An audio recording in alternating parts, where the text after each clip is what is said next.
Allergy ഉണ്ടോ എന്ന് test ചെയ്യുന്നതിന് പ്രധാനമായും നമ്മൾ ചെയ്യുന്ന ടെസ്റ്റുകളാണ് ആബ്സലൂട്ട് ഈസ്നോഫിൽ കൗണ്ട് അഥവാ AEC. AEC കൂടുമ്പോൾ ഈസ്നോഫീലിയ എന്ന കണ്ടീഷനാണ് ഉണ്ടാവാറുള്ളത്.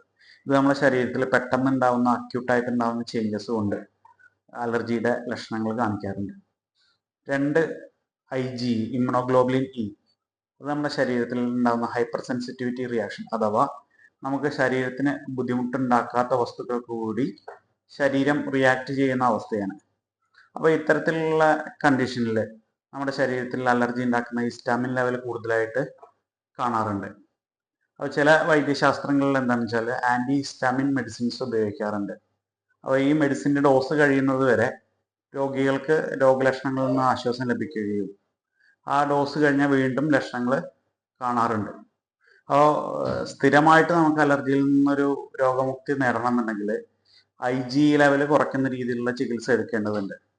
ഹോമിയോപ്പതിയിൽ IgE ലെവൽ കുറയ്ക്കുന്ന രീതിയിലുള്ള നല്ല മെഡിസിൻസ് ഉണ്ട്. ഒരു അംഗീകൃത ഹോമിയോപ്പതി ഡോക്ടറുടെ നിർദ്ദേശപ്രകാരം ചികിത്സ എടുക്കുകയാണെങ്കിൽ നമുക്ക് അലർജിയിൽ നിന്നൊരു ശാശ്വതമായ പരിഹാരം നേടാവുന്നതാണ്.